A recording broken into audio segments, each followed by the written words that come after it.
안녕하십니까, 레필입니다. 1월 9일 두산 에너빌리티 보도록 하겠습니다.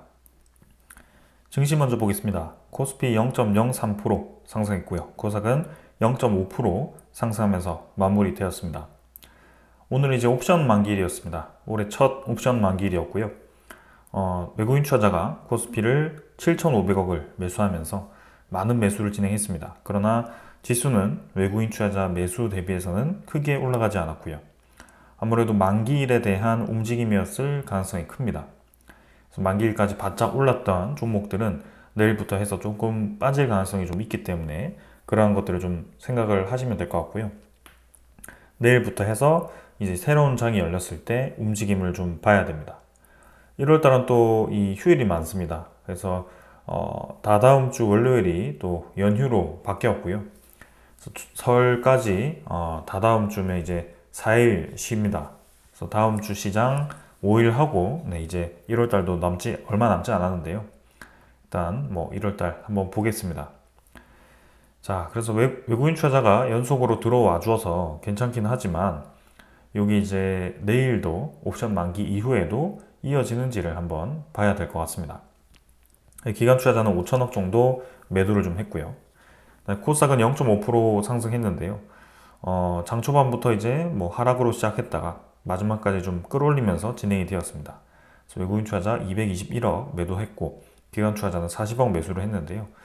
확실히 뭐 둘 다 크게 지금은 상승 없이 좀 적절히 마무리가 되었습니다. 코스피 먼저 보게 되면 최근에 이제 만기를 두고 계속 이제 전날부터 상승을 좀 해왔습니다. 그래서 꽤나 이제 주가를 끌어올려서 2500선까지 안착을 했는데요. 이게 이제 그 이후의 움직임을 우리가 좀 봐야 될 것 같죠. 그래서 N자로 좀 올라가주면 좋겠지만 옵션 만기 이후의 움직임이 아무래도 조금 약세를 띌 가능성도 저는 있어 보입니다. 그래서 좀 더 코스피에 대한 움직임을 한번 보겠습니다. 특히 이 외국인 투자자가 단기간에 좀 많이 들어왔거든요. 1조 한 7천억 가까이 많이 들어왔는데요. 이 외국인 투자자가 만기일 이후에도 계속 매수를 하는지 그런 것들 한번 보겠습니다. 기관 투자자는 5천억 매도를 했고요. 금융투자 위주로 매도 나왔고 나머지 투자자는 크게 매도 없었습니다. 투신이 870억 매수했고요. 사모펀드가 한 1,100억 정도 매도를 하면서 마무리되었습니다. 코스닥은 720포인트로 진행되었고요. 완연하게 반등하면서 진행 중입니다. 그래서 2차전지 관련 종목들이 오늘 이제 힘을 좀 받은 것 같고요. 그 종목들이 계속 이제 힘을 받을지도 한번 보겠습니다. 코스닥 조금씩 반등을 하고 있지만 결국에는 수급적으로는 여전히 좋아 보이진 않고 좀 더 이 상황을 봐야 될 것 같습니다. 자, 그래서 한국 증시는 이렇게 좀 진행이 되었는데요. 미국 증시도 부합 수준이었고 일본 증시는 이제 1% 정도 하락해서 진행이 되었고요. 상해 종합도 좀 떨어지면서 진행되었고요. 전반적으로는 좀 조정을 받았습니다. 자, 그래서 추가적인 이 조정이 나올지 또 그런 것들 봐야 될 것 같고요. 특히 우리나라는 환율이 지금 계속 높게 유지되고 있기 때문에 이 부분이 상당히 부담스럽습니다. 환율이 지금 떨어지지 않고 계속 1,460원 정도를 받치고 있는 그런 상황이고요. 추가적으로 이제 계속 올라가는 그런 급등세는 좀 막았지만 여기서 이제 누르는 힘을 버티고 있다는 것도 분명히 문제가 될 겁니다. 자, 그래서 이렇게 고환율이 오랫동안 유지가 된다면 상당히 부담스러울 건데요. 이미 1,300원 이상부터도 고환율이라고 우리 사회에서는 인식을 했고 1,400원을 돌파했던 이 상황은 굉장히 이례적이거든요. 근데 그게 지금 단기간에 지금처럼 이때처럼 뚝 떨어질 것이 아니라 꾸준히 계단식으로 횡보를 할 수도 있고 추가적으로 더 올라갈 수도 있는 그런 그림이 만들어지고 있기 때문에 상당히 우려스러운 것은 사실입니다. 그래서 이러한 부분들 계속 체크를 할 필요가 있겠습니다. 그 다음에 이제 지수 선물입니다. 선물 지표는 지금 미국 증시 부합 수준으로 진행이 되고 있고요. 그 다음에 유럽 증시 같은 경우는 조금 이제 올라가서 진행 중입니다. 전체적으로 부합 수준이긴 한데 뭐 약간 올라가고 있고요. 그다음에 원자재 같은 경우는 국제유가는 73달러 수준, 그다음에 천연가스는 3.5달러 수준, 뭐 비슷하게 흘러가고 있습니다. 여전히 이제 높은 상황에 있고요. 계속 올라가면 이제 부담스러운 그런 위치이기도 합니다.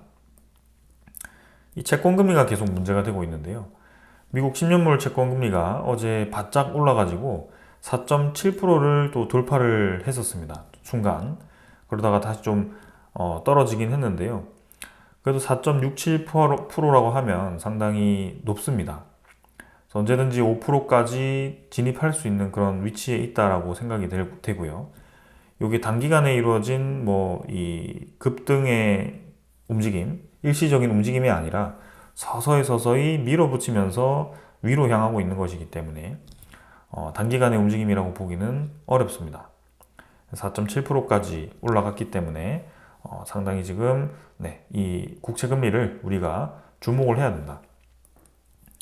어제도 제가 그래프로 보여드렸듯이 미국의 기준금리는 이렇게 떨어뜨리고 있는데 이렇게 10년물 국채금리가 올라간다라는 것이죠. 그래서 시장금리가 이제 역전을 해서 완전 위로 치솟고 있는 그런 상황입니다.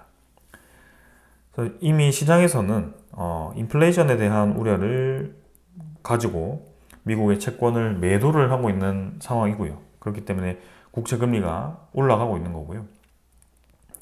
기준금리는 이제 뭐 서서히 떨어뜨리겠지만 떨어뜨릴 수 있는 여력이 이제 점점 부족해질 수 있다라는 상황입니다. 왜 이렇게 계속 이 상황이 어지러운가?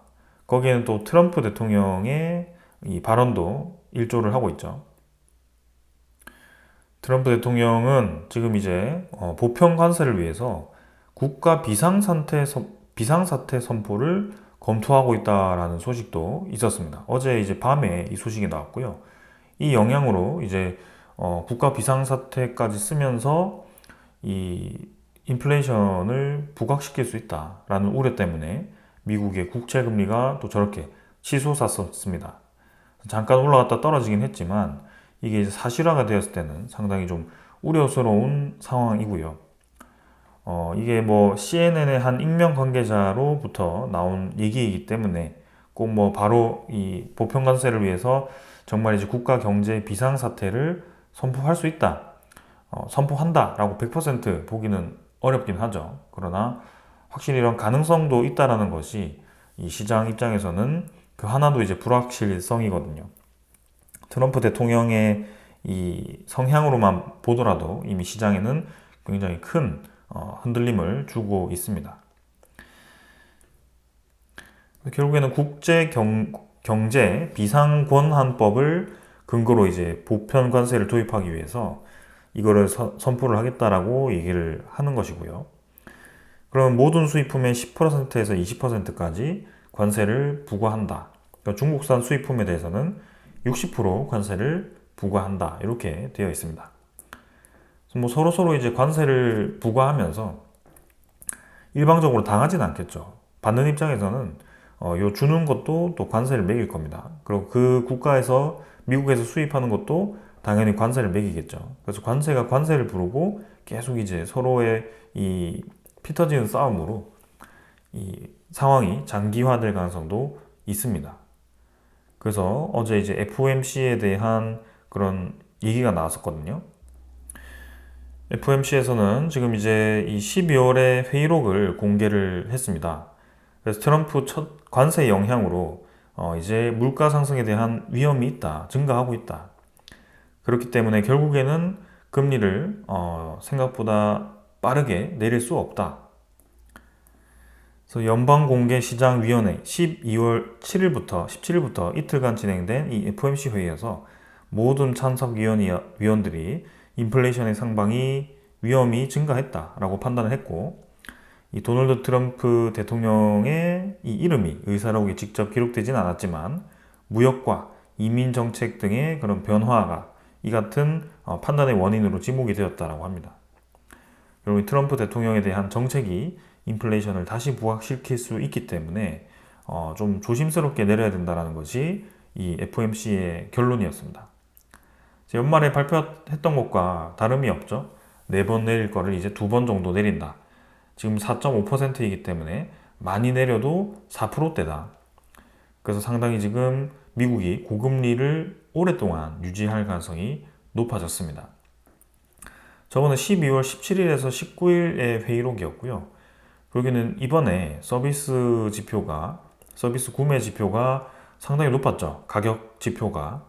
상당히 지금 미국의 경기가 강하다라는 것을 우리가 지표로서 또 볼 수가 있었습니다. 그리고 실업률도 낮았고요. 이 모든 게 지금 미국 경제가 아직도 괜찮다라고 얘기를 하고 있는 상황 속에 저는 이제 관세가 미치는 영향은 당연히 물가의 상승을 부추길 수밖에 없을 겁니다. 그리고 최근에 발표하고 있는 물가 지표들이 안정화되는 방향으로 가다가 서서히 이제 위로 턴을 하기 시작하는, 그죠? 급격하진 않지만 서서히 올라가기 시작하는 그림을 만들고 있거든요. 특히 PCE 지표를 보면요. 그래서 그런 것들 모든 것을 검토해 봤을 때는 미국이 지금 금리를 내려야만 하는 이유는 전혀 없다라고 보여집니다. 자, 그래서 미국이 금리를 내리지 않을 때는 우리나라에 대한 금리 압박이 상당하다. 그래서 결국에는 우리나라 원달러에 대한 환율이 부담스러울 수밖에 없다라고 계속 얘기를 하는 거고요. 이거는 원화만 해당되지 않는다라고 얘기 드렸죠. 그래서 달러 지표가 당연히 지금 상당히 강하게 올라가고 있습니다. 달러 지수가 지금 이틀 전만 해도 한 107 정도였는데요. 다시 쭉 올라가지고 109까지 지금 연중 최고치를 또 찍고 있습니다. 달러 지수가 상당히 강하다라는 거. 5년치로 보시면 이제 달러 지수도 전 고점에 거의 도달을 했습니다. 우리나라 환율이 떨어질래야 떨어질 수가 없다. 지금 이 1460원도 겨우겨우 이제 누르고 해서 국민연금 투입해서 긴급으로 누린 결과가 이거다라는 것이거든요. 국민연금에 대한 이 자금의 여유가 얼마나 있을지도 우리에겐 이 시간입니다. 1년 내내 이제 미국의 금리가 4% 이상으로 유지가 된다라고 지금 기정사실화가 되는 분위기고요. 올 연말까지 우리나라가 과연 이 환율을 버틸 수 있을 것이냐. 그리고 이 N 달러가 계속 올라가죠. 158입니다. 그리고 우리가 이제 일본의 금리 인상을 상당히 지금 경계를 하고 있는 입장에서 다시 엔화의 가치가 떨어지고 있습니다. 일본의 엔화 가치가 올라가기 위해서는 미국이 달러가 금리를 내려야 되고요. 달러 지표가 떨어져야 되고요. 일본이 금리를 올려야 됩니다. 그래서 이게 두 개가 마주 보면 상당히 이제 일본의 엔화가 강세를 보일 거기 때문에 일본은행이 보수적으로 움직였는데요. 근데 지금 달러가 내려올 기미가 없죠. 그럼 일본이 이제 올라갈 수밖에 없습니다. 그래서 일본의 국채 금리가 올라가기 시작할 건데 그게 지금 우리나라와 크로스되는 시점이 분명히 생겨날 수 있다라는 점이 우려스럽습니다. 그래서 우리나라는 상당히 지금 분위기가 좋지 않거든요. 몇 기업들 빼고는 대부분이 이제 성과급 지급도 없고 인원 감축을 지금 하고 있는 상황 속인데 일본의 이 기업 상황들은 괜찮은 것 같습니다. 그래서 일본 대기업들이 임금 인상 러시를 하기 시작했고요. 32년 만에 가장 많이 올랐다. 일본의 이 월급이 수십 년째 지금 거의 오르지 않고 일본의 이 GDP도 크게 오르지 않아서 우리나라와 거의 비슷해졌죠. 1인당 GDP가. 근데 그게 이제 서서히 다시 움직이기 시작합니다. 그래서 일본이 경기가 좋으니까 금리를 다시 올리기 시작했고요. 마이너스 금리에서 플러스 금리로 지금 전환이 된 겁니다. 자, 그래서 물가의 실질 임금이 지금 4개월째 마이너스라서 이번에 이제 이 임금 인상으로 해서 이제 물가보다 실질 임금을 좀 더 높이겠다. 밸런스를 맞추겠다라는 것이고요. 그리고 임금 인상을 한다면 사람들이 시장에 쓰는 돈이 많아질 거고 물가가 또 올라갈 수 있습니다. 그래서 일본은행은 1월에 금리를 올리기 딱 좋은 그런 상황이 지금 만들어지고 있고요. 이전에 이 기준점으로 잡았던 N달러에 대한 환율치도 지금 전과 비슷해졌습니다. 그럼 이제 일본이 금리를 올린다라고 결정이 된다면 우리나라 시장에 일본의 이 자금들이 빠져나갈 가능성이 있다. 미국의 자금들도 분명히 빠져나올 수 있겠지만 이제 달러 지수가 계속 올라간다고 봤을 때는 지금 당장은 달러는 놔둬도 되겠죠. 근데 원화의 가치가 계속 떨어진다고 한다면 당연히 원화를 팔고 빠져나오는 게 이 투자자에게는 좋을 겁니다. 그래서 부랴부랴 지금 우리나라의 외국인 투자자에 대한 투자금을 늘리기 위해서 뭐 규제를 막 풀고 하는데 그게 임시 방편일 뿐이고요. 그게 상당히 어렵게 흘러가고 있습니다. 자, 그래서 이 모든 게 지금 이제 1월 23일에 일본 금리 인상의 여부에 따라서 또 결정이 될 수 있을 것 같고요. 1월 달은 개인적으로 연휴도 많고 이 정치 이벤트도 많기 때문에 특히 트럼프가 또 1월 20일에 무슨 말을 할지 또 그런 것들이 있기 때문에 조심스럽게 지금 넘기는 것이 좋을 것 같습니다. 자, 오늘도 이 정도로 좀 마무리하고 종목으로 넘어가도록 하겠습니다. 두산 에너빌리티 보겠습니다. 오늘 70원 하락했고요. 0.37% 하락해서 18,830원으로 마무리되었습니다. 자, 오늘은 뭐 사실 좋은 소식이라고 할 수 있는 소식이 들려왔는데 오히려 이제 주가가 좀 눌리면서 진행이 되었고요. 아무래도 옵션 만기의 특수에 따라서 떨어졌다가 올라가는 그림이 나왔습니다. 일단 거래량이 크게 없었고요. 전날과 유사했고 18,770원으로 시간 외 거래는 추가적으로 하락을 했습니다. 일별 거래량도 410만 주로 크게 별다른 움직임이 없었고요. 오늘 사실은 크게 이 소식에 의해서 움직인 수급이 아니다라고 생각이 됩니다. 그래서 평소와 같은 거래량으로 진행이 되었고 뭐 상승 하락은 계속 이제 반복적으로 나오고 있기 때문에 거래량 없이 오른 주가는 거래량 없이 떨어질 수 있다라고 계속 말씀드리고 있거든요. 지금은 그런 상황이 또 나오는 것 같습니다. 일별 차트를 보시더라도 뭐 차근차근 이제 바닥을 쌓고 21선 돌파해서 좀 올라가는 그림을 만드는 듯 하지만 분명히 시장 상황이 좋지 않으면 다시 떨어질 수 있는 그런 자리이기도 합니다. 그래서 우리에게 가장 중요한 것은 두산 에너빌리티만의 호재가 크게 터지면서 좀 치고 나가는 것이 중요하다. 그때는 거래량도 실릴 것이다 라고 제가 말씀을 드리는데요. 지금 오늘 이 원자력 테마들을 보시면 큰 움직임은 없었습니다. 그래서 일단 그 관련 소식을 먼저 한번 보도록 하겠습니다.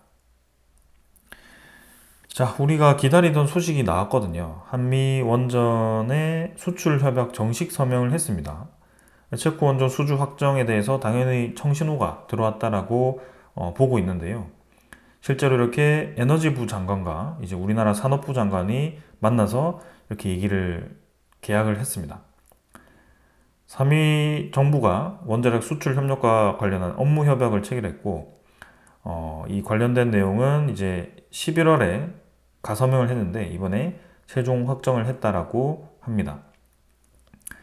그래서 이번 MOU 서명에는 지금 이제 우리나라 안덕근 산업부 장관과 제니퍼 그랜홈 미국 에너지부 장관이 참석한 가운데 이 관련 인력들이 들어왔고요. 그래서 양국은 한미는 70년 넘게 민간 원자력 분야에 협력을 해왔다. 이 같은 협력의 초석은 최고 수준의 원자력 안전, 안보, 안전조치 및 비확산 기준에 따라서 평화적인 이용을 극대화하기 위한 양국의 상호 헌신을 반영한다라고 이렇게 내용에 실렸고요. 그래서 지금 이제 이 내용들이 이제 원전의 수출에 뭐 괜찮은 상황이다라고 이렇게 소식들은 나왔습니다. 근데 사실 뭐 우리가 기다리는 소식은 이러한 이 형식적인 얘기보다는 좀 더 이제 확실한 소식을 좀 원했었거든요. 시장에서도 그랬던 것 같고요. 근데 지금 내용을 보시면 안보, 안전조치 비확산 기준 이런 식의 내용이 대부분이었습니다. 그래서 어떻게 보면 이제 미국의 통제를 받는, 그죠? 미국과 통제를 약속하는 그런 또 협약이 진행되었다라고 볼 수가 있고요.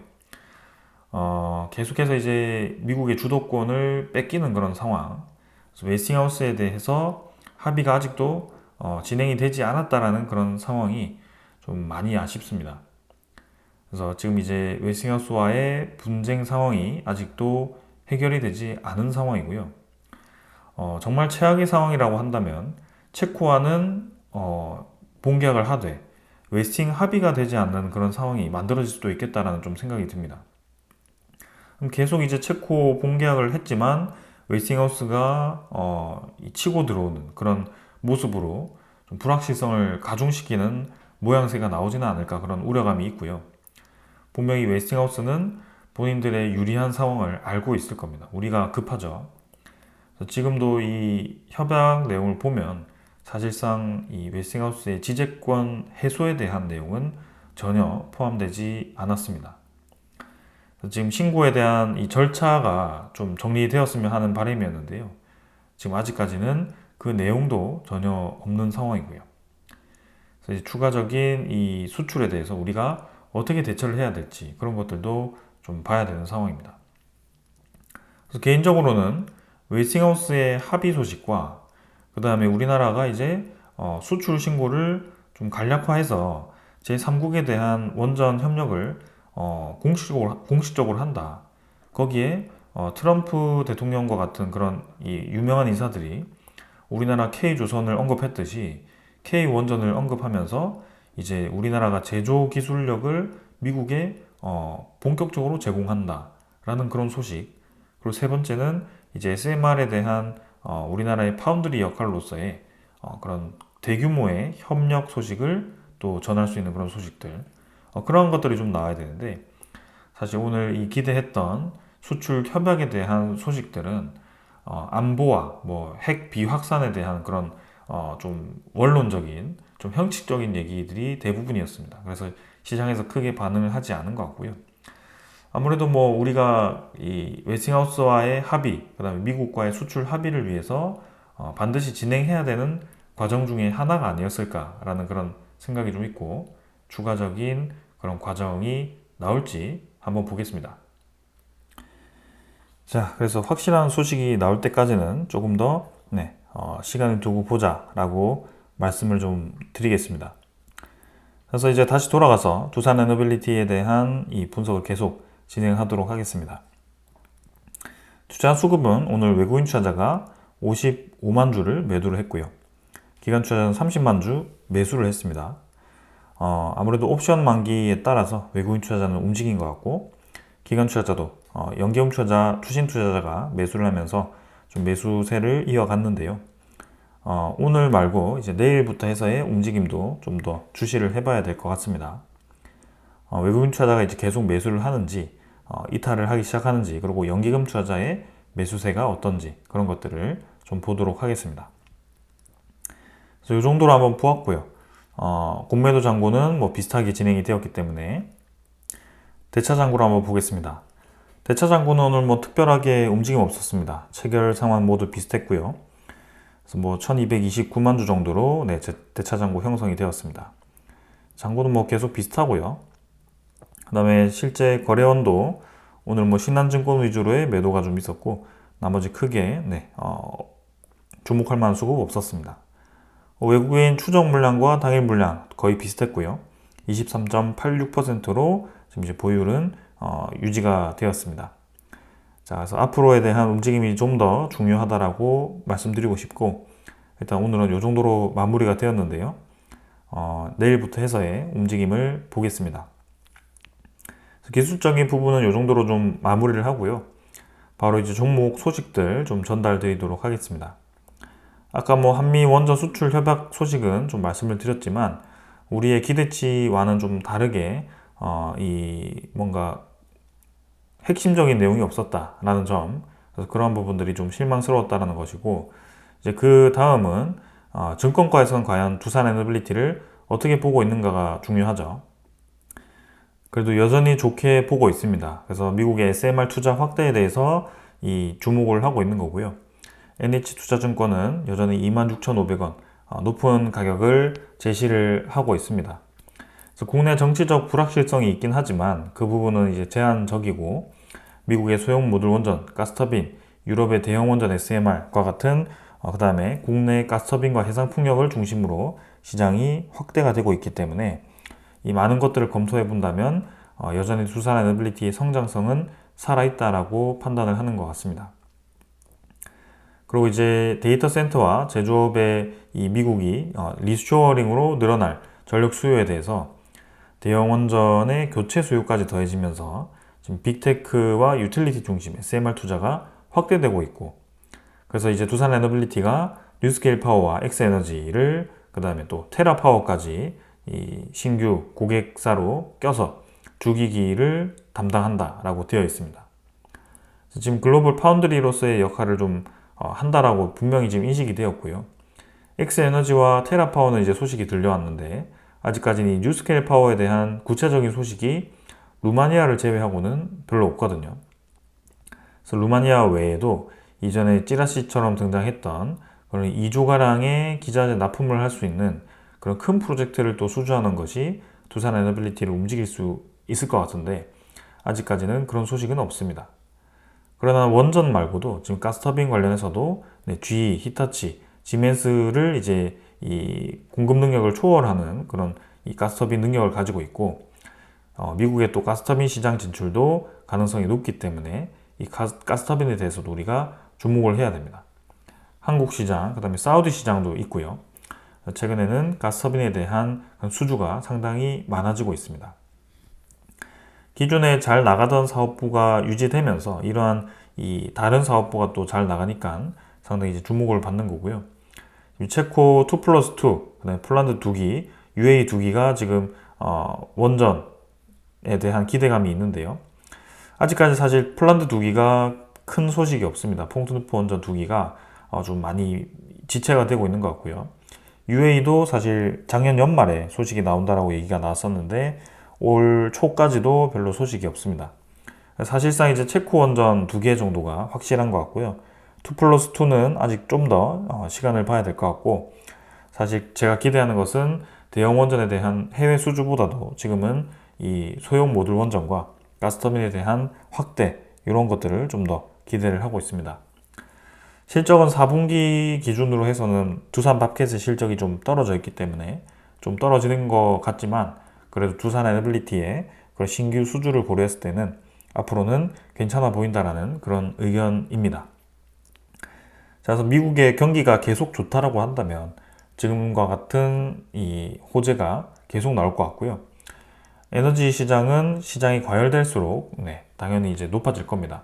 전력 수요가 높아지기 때문이죠. 근데 한 가지 이제 조금 이제 우려스러운 것은 이러한 기대감이 갑자기 이제 꺾이기 시작하는 것이 경기에 대한 침체 소식이거든요.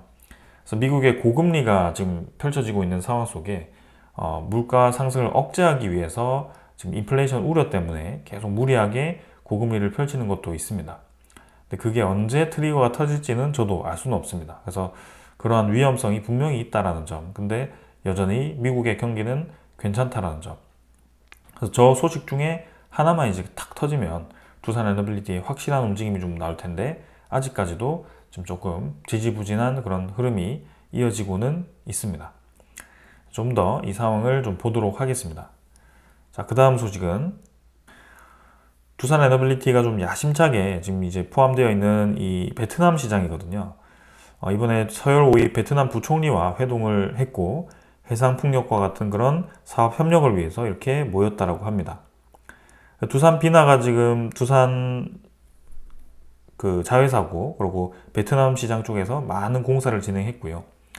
최근에 이제 베트남이 탈석탄을 하면서 두산 비나의 일거리가 좀 많이 떨어지기도 했는데 다시 한번 이렇게 뭐 이 친환경 에너지로서 또 전환을 하면서 두산 비나와 협력 의지를 또 확인을 하고 있습니다.